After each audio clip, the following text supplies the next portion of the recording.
I'm a marine biologist working for the Canadian Coast Guard, helping to investigate a series of shark attacks in and around Halifax Harbour.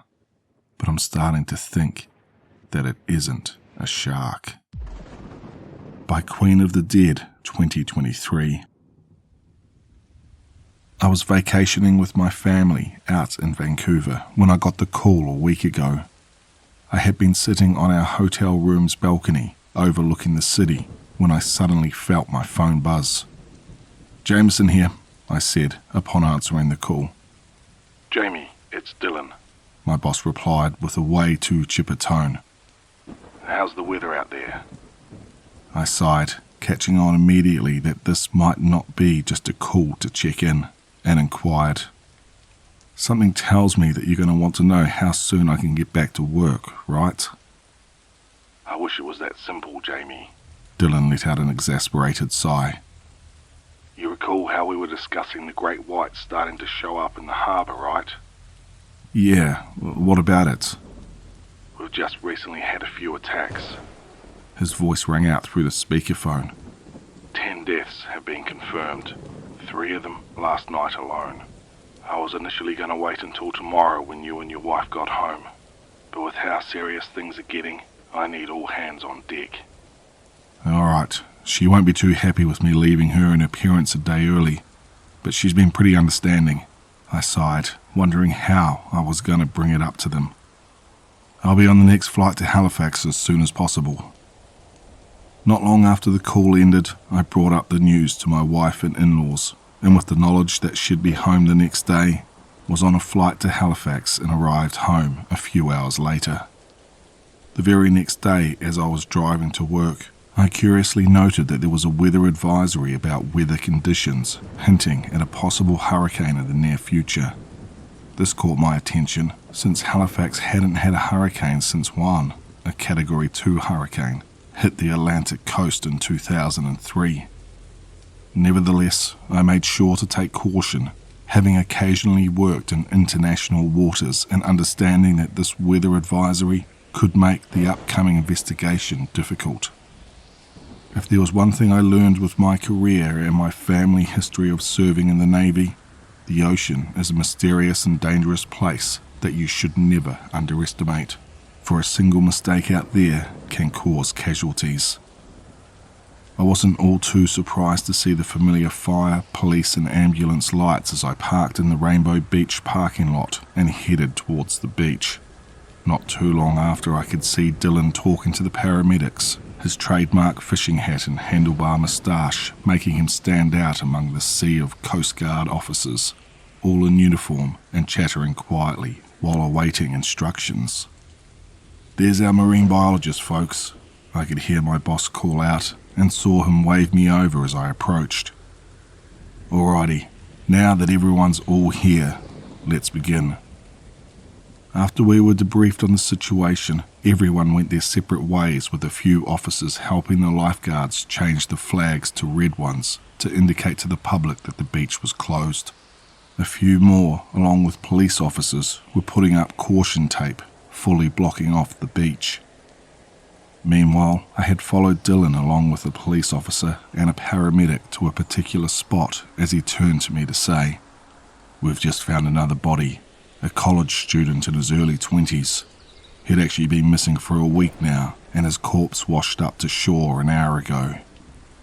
Not long after he said this, we had reached our destination and I could see the corpse in question, or rather, what was left of it, lying alongside what used to be a yacht. I nearly gagged, the putrid smell of something that's been deceased for a week invading my nostrils. Pushing through the stench, I knelt down to start my part of the investigation. I could tell that there were signs of animals eating away at the corpse over the course of the week the young man had gone missing. But there were two things that stood out, and I feel will haunt my nightmares for a few weeks.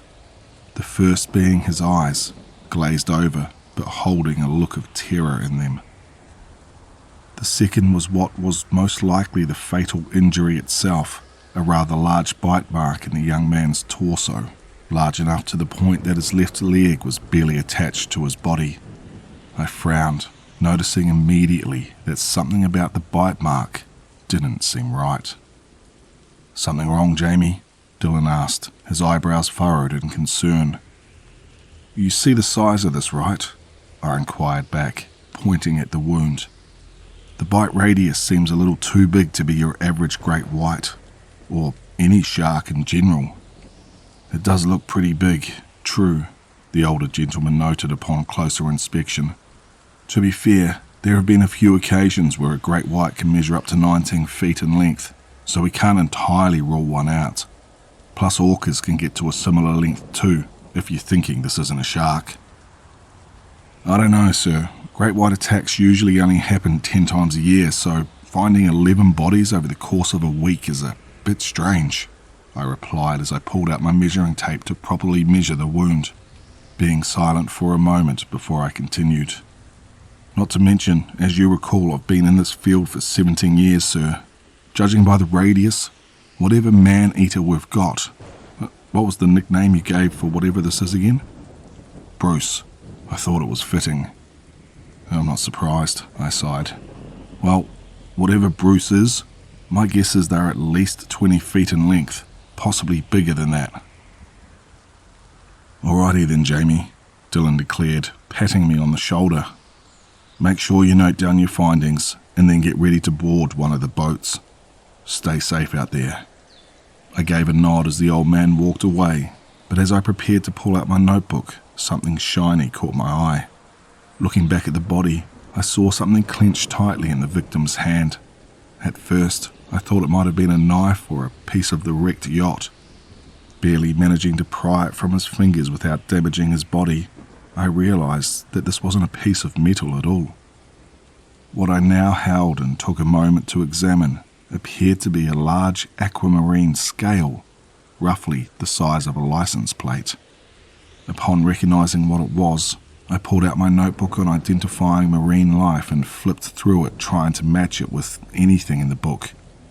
The closest I could get, however, was being able to note that it looked similar in shape to that of a coral snake.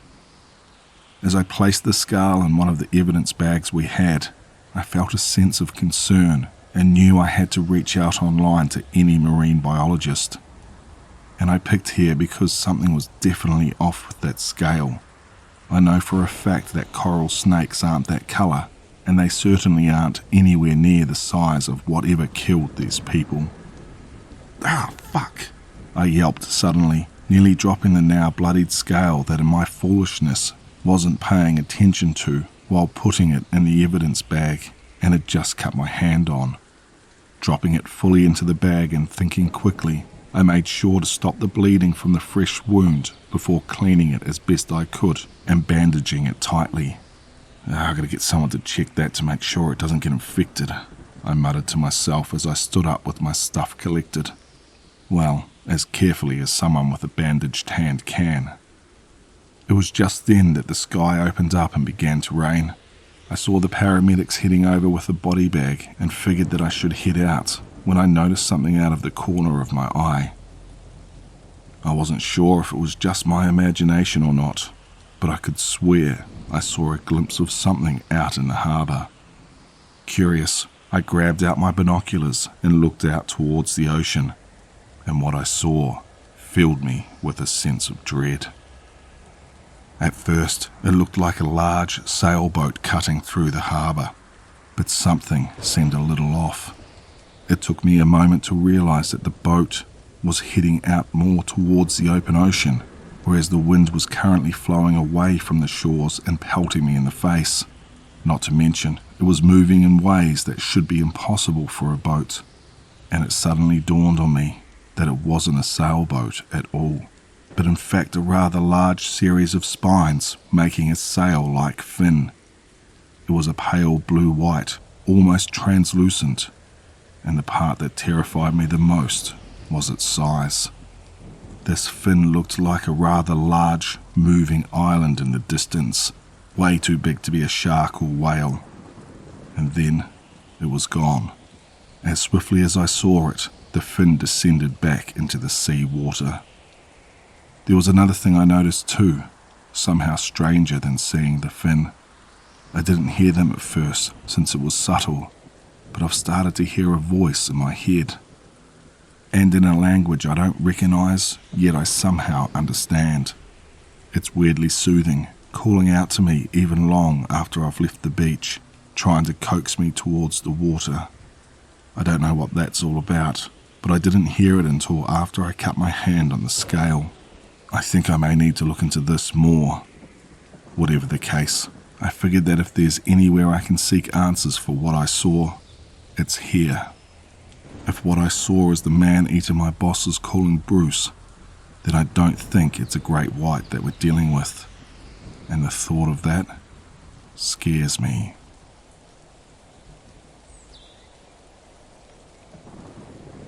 I just want to thank Queen of the Dead 2023 for allowing me to narrate that story.